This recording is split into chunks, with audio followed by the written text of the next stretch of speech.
La Patagonia es un lugar único en el planeta y un extraordinario laboratorio natural. Así lo confirma la ciencia, que nos da luces sobre la importancia de su biodiversidad, la interfaz mar y tierra y el aporte de las comunidades para enfrentar la actual crisis ambiental.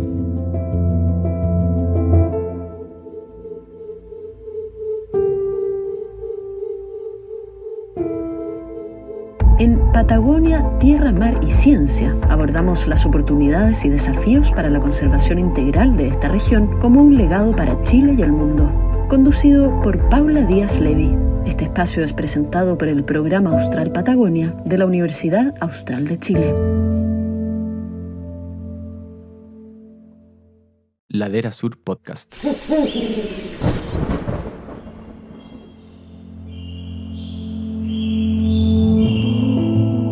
La Patagonia es un lugar único en el planeta y un extraordinario laboratorio natural. Así lo confirma la ciencia, que nos da luces sobre la importancia de su biodiversidad, la interfaz mar y tierra y el aporte de las comunidades para enfrentar la actual crisis ambiental.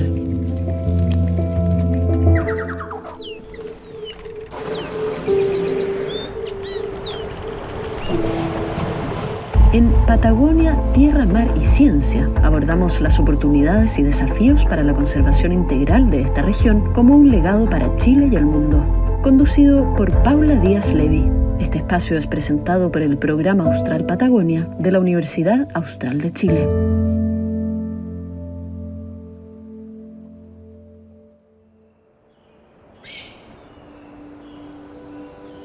Muy bienvenidas y bienvenidos a Patagonia, Tierra, Mar y Ciencia, que abordará las oportunidades y desafíos para la conservación de la Patagonia, un lugar estratégico para Chile y el mundo. Este podcast se inspira en un esfuerzo científico inédito en Chile que dio origen al libro Conservación en la Patagonia Chilena, Evaluación del Conocimiento, Oportunidades y Desafíos. Para que ustedes se hagan una idea, esta obra, editada por Juan Carlos Castilla, Juan Armesto y María José Martínez, contó con la participación de nada más ni nada menos que 70 autores y autoras y fue coordinado entre el Programa Austral Patagonia y el Instituto de Ecología y Biodiversidad con el apoyo de The Pew Charitable Trust. La principal conclusión de todo este trabajo es la necesidad de proteger y de mirar la tierra, mar y comunidades de la Patagonia como un gran todo. Por ello, hoy hablaremos sobre la conservación de la Patagonia desde una visión integrada, junto a David Tecklin, codirector del Programa Austral Patagonia, quien cuenta también con un PhD en Geografía de la Universidad de Arizona y Magíster en Estudios Latinoamericanos de la Universidad de California en Berkeley, y también con Juan Armesto, doctor en Botánica y Fisiología de Plantas de la Rutgers University, destacado investigador, subdirector del Instituto de Ecología y Biodiversidad y profesor titular de la Universidad Católica. Muy bienvenidos, ¿cómo están? Muy bien, muchas gracias, Paula. Perfecto. Buenos días a todos y todas. Para hablar de la inspiración de este proyecto y conocer un poco cómo surgió este esfuerzo mayúsculo, ¿me podrían contar cómo nació la idea de compilar e integrar todo el conocimiento científico sobre la conservación de la Patagonia, David? La Patagonia es una de las grandes regiones silvestres o naturales a nivel mundial, ¿verdad? Que está generando cada vez más, recibiendo cada vez más reconocimiento por su importancia para la conservación. El programa donde yo trabajo, el Programa Austral Patagonia, cuando empezó sus actividades en 2018, nos dimos cuenta que había muchísima información y investigaciones de alta calidad que estaban emergiendo en la Patagonia, pero que en general esta estaba siendo publicada en revistas internacionales o en informes o en borradores de informes y no circulaba en general y no estaba necesariamente a disposición de la gente que tenían que tomar decisiones, evaluar proyectos, todas estas actividades. Nos pareció entonces esencial tratar de juntar la información y sintetizarlo y crear un recurso que tuviera disponible para todos estos actores, ¿verdad? Fácilmente disponible. Y en eso se fue agrandando y agrandando la idea y el proyecto. Y al final se revisó casi 1,000 estudios, ¿verdad?, entre estos 70 investigadores. Wow, o sea, cerca de 1.000 estudios. ¿Y en qué periodo de tiempo analizaron, por ejemplo, de la Patagonia? ¿Desde qué año?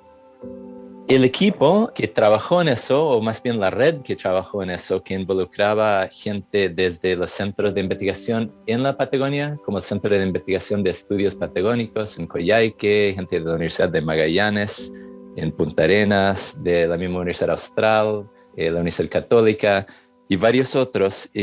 Toda esta red que colaboró por un periodo de aproximadamente 3 años.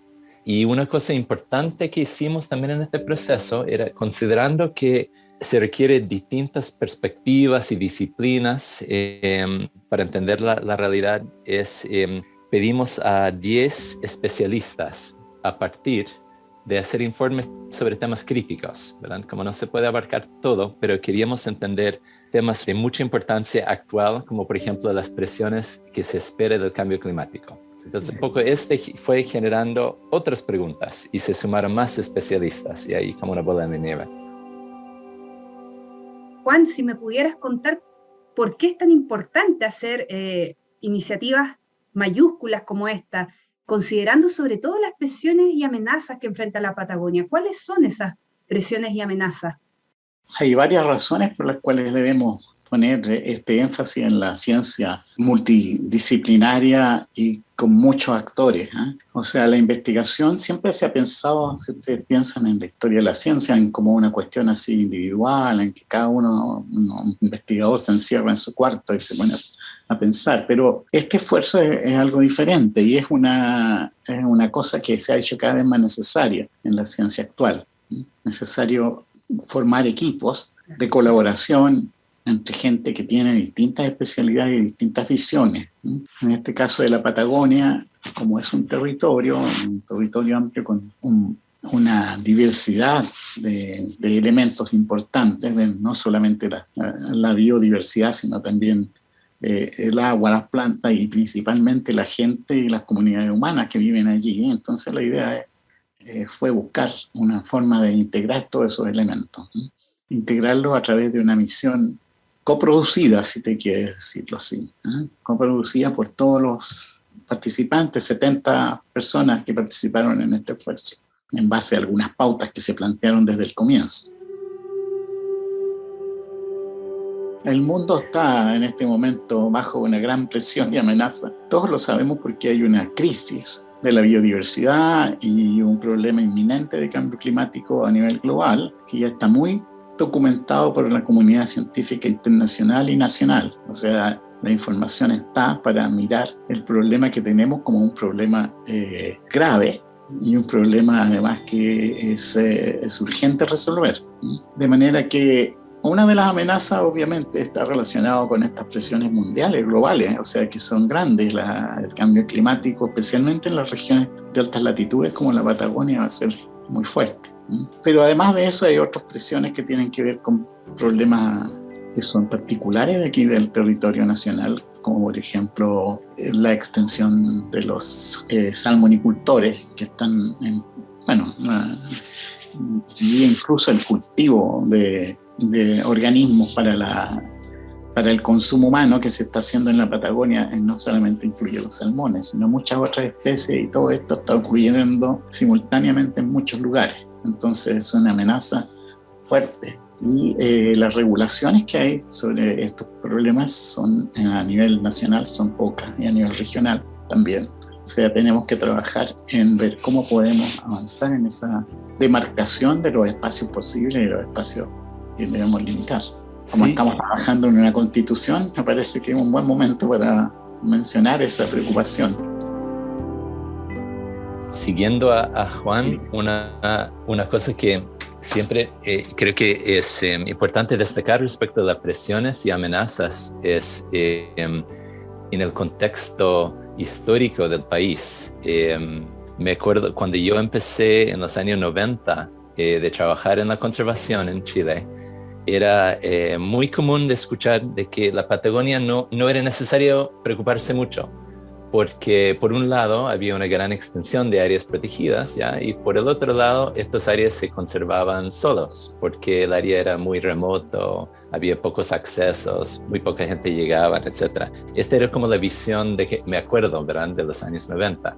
Y lo que se ve en el libro y por varios de los trabajos sobre el crecimiento económico, sobre la pesca, sobre la acuicultura, etc., y además sobre el cambio climático, como menciona Juan, es que esta visión, si era cierto en algún momento, seguramente ya no es el caso, ¿verdad? Lo que se ve es que todas estas presiones van en aumento y van en aumento muy rápido. Entonces, uno de los mensajes que nos hacen muchos los actores es la necesidad de tomar la velocidad del cambio en cuenta, ¿verdad? Hay un problema con el cambio climático en general, la aceleración de los procesos. Me parece necesario decir que la Patagonia es un territorio que ya por mucho tiempo ha permanecido relativamente libre de estas presiones tan fuertes y aceleradas. Y eso está ocurriendo ahora y se ha incrementado en este periodo, en las últimas décadas, hablemos.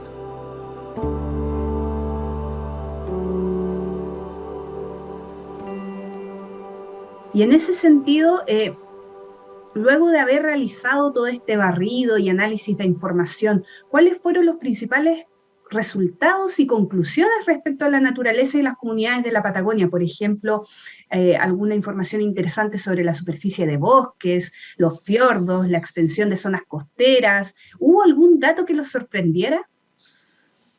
Juan siempre ha sido mi maestro en los bosques, entonces prefieres que se refiera a eso. Pero lo que yo podría partir con las medidas de conservación o sistema de conservación, que son algunos de los capítulos donde yo trabajé con los otros autores. Y en esto, partiendo por lo marino, la verdad sí encontramos una situación muy sorprendente para nosotros y que creo que también bastante sorprendente para los actores en la Patagonia, la gente en la Patagonia, y es que evaluamos la superficie que está bajo algún grado de protección legal.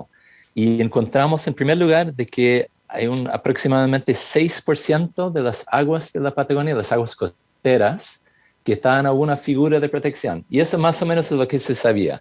Pero después, evaluando los parques y reservas nacionales, lo que se ve es que como muchos de estos que fueron creados décadas atrás, ¿verdad?, en los años 60 particularmente, son archipiélagos, son grandes archipiélagos patagónicos y su superficie incluye tanto las islas como los fiordos y canales y bahías entre medio. Y cuando se suma todo eso, se sumaba otro 35% de las aguas costeras de la Patagonia. Por lo tanto, tenemos una superficie de 41% que legalmente tiene alguna capa de protección. Esto es mucho más de lo que había sido reconocido históricamente. Y de hecho, si uno mira hasta hoy día en la base de datos, por ejemplo, del Ministerio de Medio Ambiente, no aparece esa estadística. Entonces, es una cosa que estamos recientemente difundiendo, pero también al conversarlo con la gente en la Patagonia, muchos lo reciben con cierta incredulidad, ¿verdad? Porque dicen, ahí yo no veo diferencia entre este área que es supuestamente protegido y este otro. Y tienen toda la razón, porque en gran parte esa es una superficie de protección, como se llaman en papel, ¿verdad? O declarado históricamente, pero sin presencia de guardaparques, sin instalaciones, sin monitoreo, sin investigación que facilita la protección. Entonces es a la vez un hallazgo sorprendente del libro y también una oportunidad súper interesante de ir desarrollando.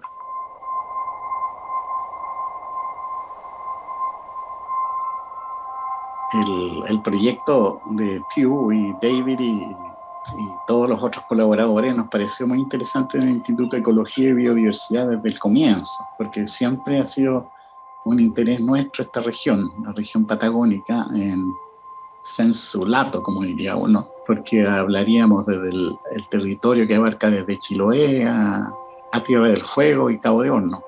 Y principalmente porque ese territorio contiene algunos de elementos que lo hacen distinto al resto del planeta prácticamente. por ejemplo, una de las cosas importantes que hay hay varias cosas, pero una de las cosas más obvias es que este territorio se extiende en una región que no está representada en ninguna otra parte del planeta. O sea, hay un territorio ubicado a una latitud alta que, si uno mira el mapa, ustedes miren el mapa mundi, van a ver que en este territorio principalmente hay océano, no hay tierra. Entonces la tierra está representada por la extensión de Sudamérica hacia el sur. Y la otra tierra que está, por supuesto, es Antártica, que es una tierra gigante con la cual de alguna manera nos conectamos, pero no hay posibilidad de hacer cosas en ambientes terrestres, conocer ecosistemas terrestres, que no sea aquí en Sudamérica para estas latitudes elevadas. Y en estos ambientes la condición, por ejemplo, de los sistemas atmosféricos es muy distinta a la condición de los sistemas atmosféricos en latitudes similares del hemisferio norte, donde hay grandes territorios poblados, ciudades, industrias, etc. Todo eso constituye factores de cambio y de incidencia en esto que estamos llamándole cambio global o cambio climático. Y eso está relativamente ausente en Patagonia. No puedo decir que esté ausente, porque estamos viendo que hay presiones muy fuertes. Pero una cosa que sabemos porque lo hemos estudiado es que la composición química de las aguas y de la atmósfera, de las lluvias y la precipitación y las nubes es muy diferente, en el sentido de que está prácticamente libre de otros contaminantes que son abundantes y son dominantes, diría yo, en los sistemas atmosféricos en otras partes del mundo. Y esos sistemas atmosféricos no solamente significa que en la atmósfera hay problemas, sino que también en la Tierra, porque nosotros recibimos vía precipitación todos los componentes químicos que están en la atmósfera, y esos constituyen en otras partes del mundo lo que se llama la lluvia ácida, que ya sabemos que en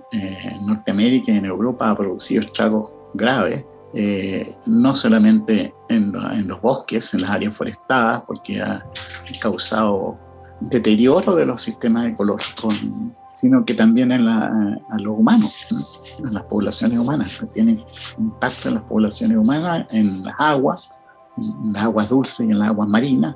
O sea, es una situación excepcional, podríamos decir, lo que tenemos en Sudamérica, y que debemos cautelar, porque es en alguna medida una especie de referente. Nosotros hablamos de un referente que representa la condición preindustrial de los ecosistemas a nivel mundial, porque la mayor parte de los ecosistemas del mundo desde la época industrial han sido totalmente transformados por la actividad humana. Aquí también ha habido actividad humana, pero la transformación no ha sido en tal magnitud. Y cuando nosotros necesitamos tener datos de referencia, como lo que se llama una línea de base para poder saber cómo era la situación preindustrial o precolonización europea en Sudamérica, no tenemos muchos lugares donde ver eso que no sea en este territorio australes, que por suerte están relativamente protegidos, como decía David. No perfectamente protegidos, pero relativamente.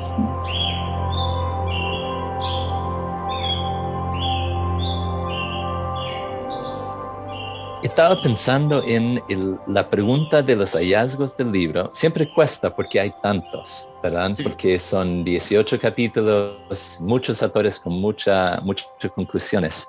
Pero quizá si tuviera que como tratar de señalar uno, sería un meta hallazgo, quizás, respecto de la importancia de la conexión tierra-mar, ¿verdad? O lo que los autores llaman ahí interfaz mar-tierra.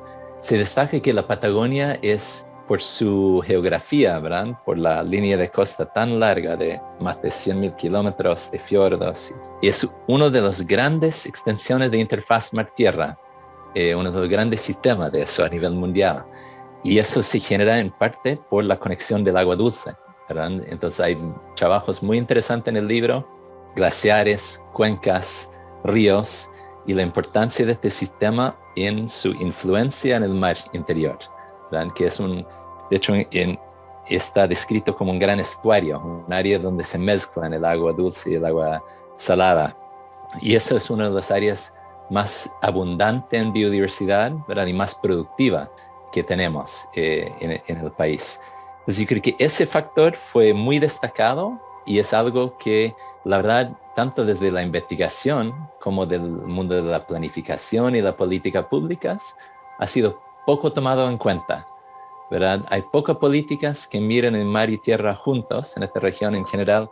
Cada ministerio, servicio o normativa toma su pedazo, ¿verdad? Y son vistos como sistemas distintos que no tienen nada que ver. Y esta es una gran barrera que varios actores destacan que hay que ir superando.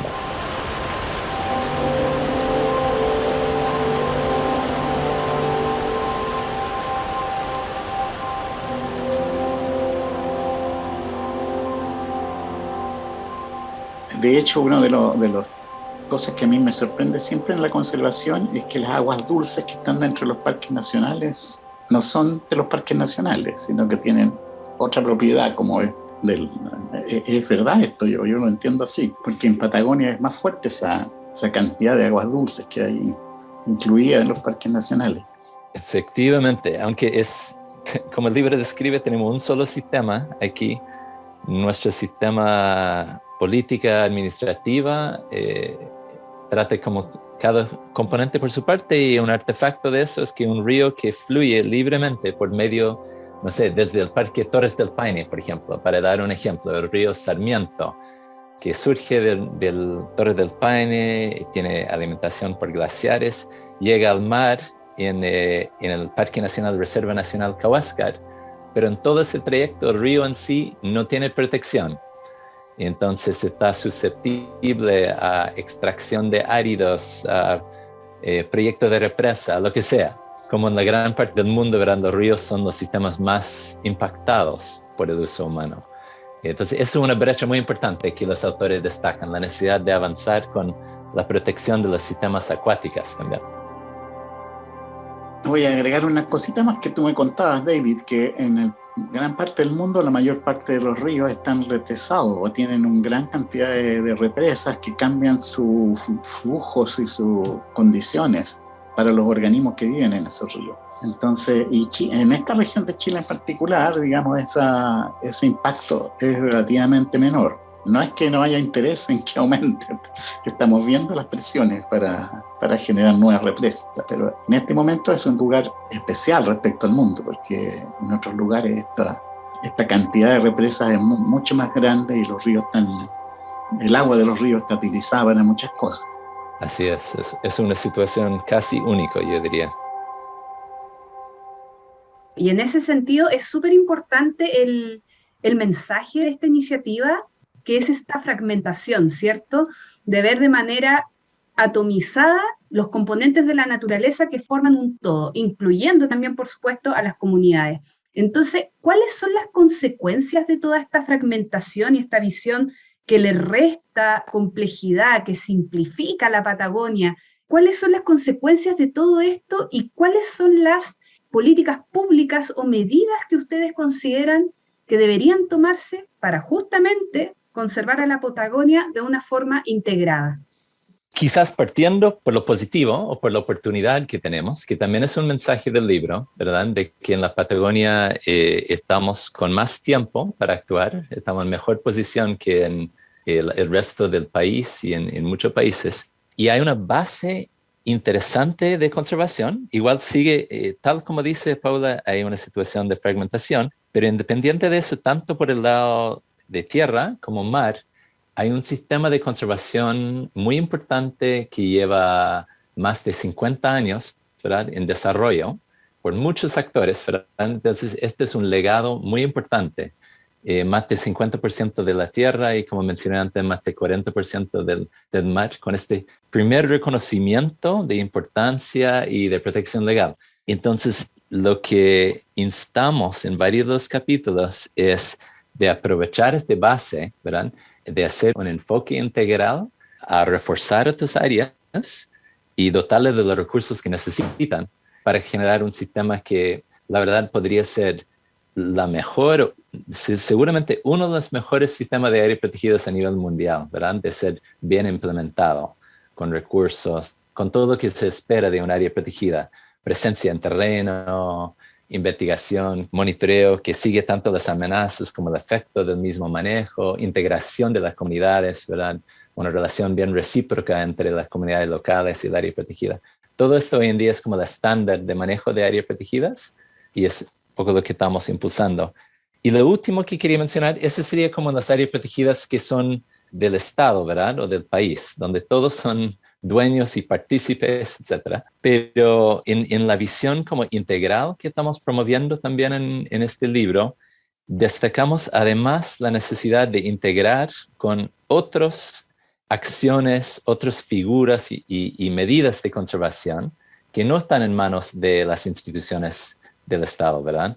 Y uno de ellos, muy interesante en la parte costero-marina, volviendo a la interfaz mar-tierra, es esta figura de espacios costero-marinos de pueblos originarios. Y hay varios capítulos que mencionan como una oportunidad, porque ellos existen gracias a una ley relativamente reciente que muchas comunidades ahora, presentes en el borde costero, tienen la oportunidad de solicitar espacios que ellos históricamente han usado, donde existen lo que se llama usos consuetudinarios, áreas donde han pescado, donde han usado por usos rituales, etc. El borde costero lo pueden solicitar y administrar en conjunto. Entonces, ofrece como una especie de gobernanza nueva para el área costera que podría complementar muy bien a las áreas protegidas marinas, a los parques nacionales, etc. Y es otro casi tercio de las aguas de la Patagonia están en esta situación ahora. Pero estas áreas actualmente tienen aún menos presupuesto, menos apoyo que las áreas protegidas, ¿verdad? Y es decir, cero. Entonces también destacamos como la necesidad de integrar estos esfuerzos y coordinar estos esfuerzos.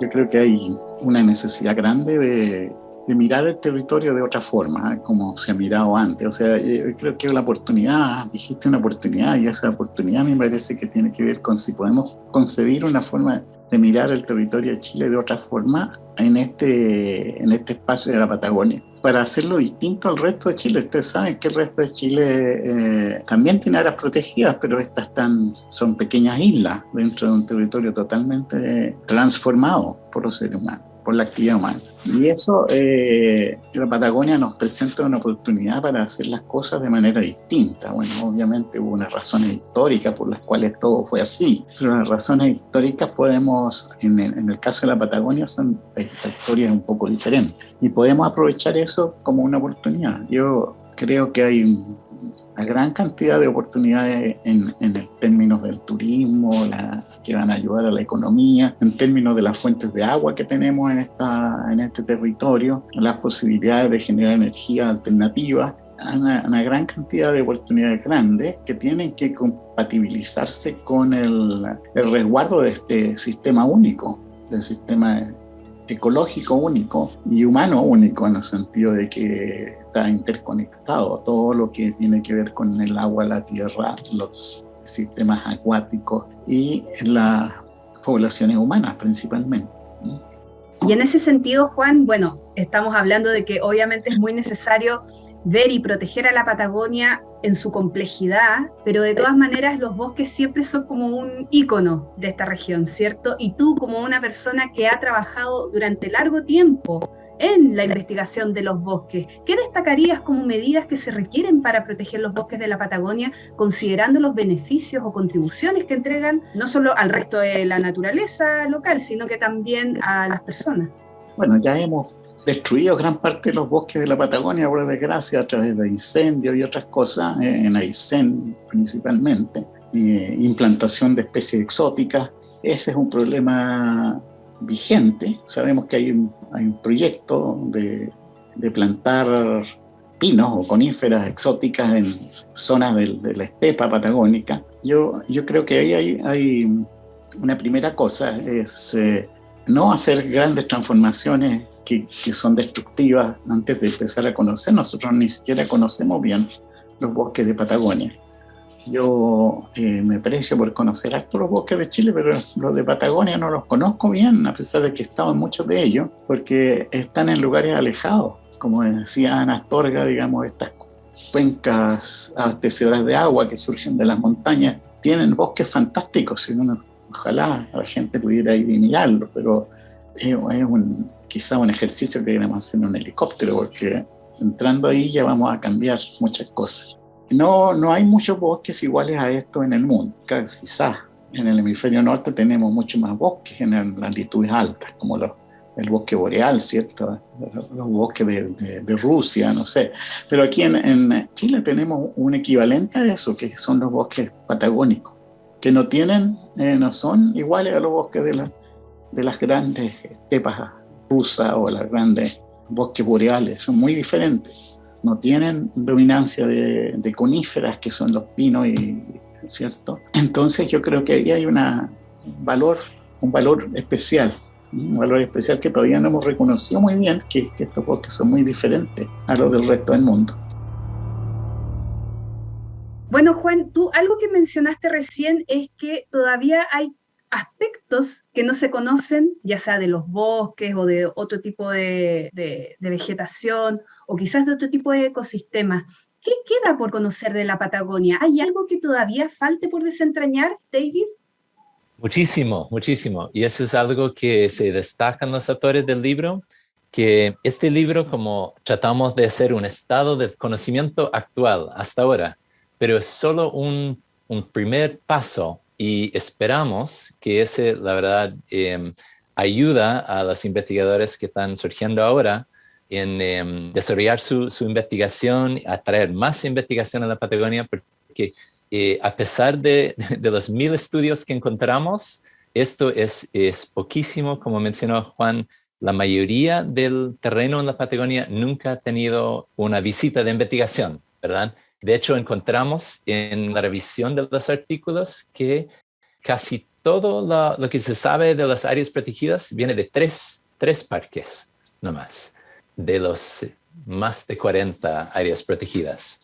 Entonces hay muchas islas, montones de islas en la Patagonia que ningún investigador nunca ha hecho un trabajo allá por su carácter remoto, las dificultades de llegar, etc. Entonces hay muchísimo que investigar en terreno.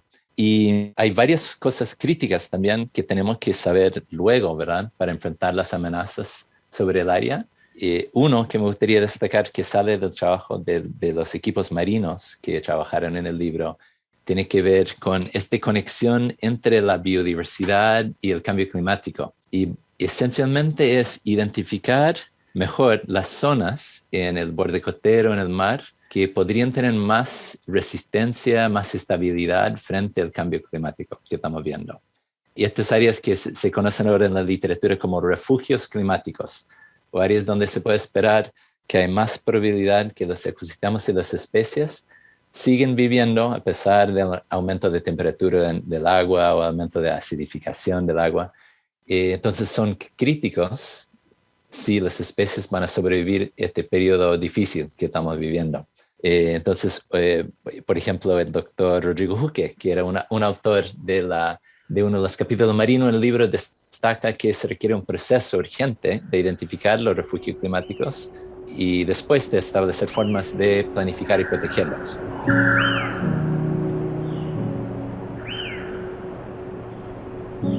Hay una tremenda biodiversidad en los bosques patagónicos que no está muy conocida, y es la biodiversidad de organismos pequeños en el bosque particular que estamos tratando de rescatar. El bosque tiene muchas especies de briófitas, que son los musgos y la hepática, y los líquenes. Y la riqueza de líquenes y musgos y hepáticas son tan grandes como la riqueza de árboles o de especies de otras plantas más grandes que nosotros conocemos mejor, ¿no? Y esos son muy poco conocidos, muy poco estudiados. Yo creo que ahí hay un trabajo que tiene que ver con la biodiversidad. Y no quiero entrar a hablar del tema de los invertebrados, que es un problema en todas partes, que sabemos tan poco. Una de las brechas que se ve en la literatura, de hecho el área menos estudiada de las distintas categorías que vimos, es la relación entre el uso humano y los ecosistemas, ¿verdad? Esta relación entre cómo estamos usando los recursos en la Patagonia y cómo afecta eso a los ecosistemas y viceversa, es curiosamente, a pesar del hecho de que los investigadores somos todos humanos, curiosamente es lo menos estudiado. Sí, por ahora. Y es algo que hay mucho espacio, ¿verdad?, para desarrollar investigación. Pienso en cosas básicas, pero importantes, como saber realmente dónde hay pesca extractiva, ¿verdad?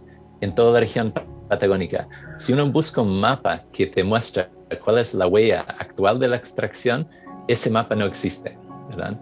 Y es una cosa donde ahí tenemos una brecha muy grande en relación al hemisferio norte, por ejemplo, donde ese tipo de entendimiento de patrones de uso de recursos es mucho más establecido.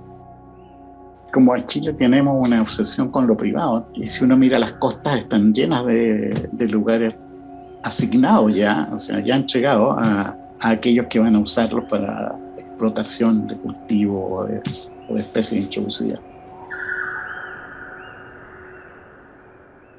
¿Cómo visualizan el futuro de esta región, considerando sus peculiaridades, sus caracteres singulares? ¿Cómo lo visualizan brevemente, David y Juan? No tengo duda que en 10 o 20 años más, la Patagonia se va a destacar como una de las joyas o las áreas de mayor reconocimiento, ¿verdad? Por su carácter silvestre, bien conservado, ¿verdad? A nivel mundial. Un poco como lo que se está viendo es países como Brasil son reconocidos por ser anfitriones de la Amazonía, ¿verdad? Y yo creo que más y más Chile, ¿verdad? Va a ser reconocido como anfitrión o guardián de la Patagonia, ¿verdad? Lo que espero en eso es que toda esta información que hemos recopilado aquí con mucha voluntad, mucha entrega de muchos científicos, sea tomado en serio, ¿verdad? Por la gente que tienen el poder de decisión, sea privada o pública. Entonces, insto a la gente que tienen influencia sobre lo que pasa en la Patagonia de mirar el libro, ¿verdad? De estudiarlo, los distintos capítulos, y seguramente hay muchos autores ahí que están disponibles para conversar, ¿verdad? Para expandir en lo que resumieron y de asesorar y dar su visión. Entonces, espero que en este próximo tiempo, como los editores y los autores del libro sean referentes para los actores que están buscando información. Sin duda, eso es muy importante, considerando no solo la necesidad, que ya ha quedado más que clara, de tomar decisiones basadas en la evidencia y también en saberes locales, es decir, realmente tomar todo este conocimiento, que es lo que hicieron ustedes, y ponerlo a disposición de una mejor manera para que no quede enclaustrado, por decirlo de alguna forma, en una revista científica que se lee más en el hemisferio norte, en inglés, sino que esté mucho más a disposición de todas las personas que estén interesadas en la protección efectiva de la Patagonia. Así que agradecemos a David Tecklin, a Juan Armesto y a todos quienes nos han acompañado en este primer capítulo de Patagonia, Tierra, Mar y Ciencia. Sigan con nosotros porque próximamente hablaremos de la protección de los bosques y turberas, de las amenazas y esperanzas en el mar de la Patagonia, los desafíos para la protección efectiva de las áreas protegidas y muchísimo más. Así que muchas gracias a todas y a todos y nos volvemos a encontrar. Muchas gracias.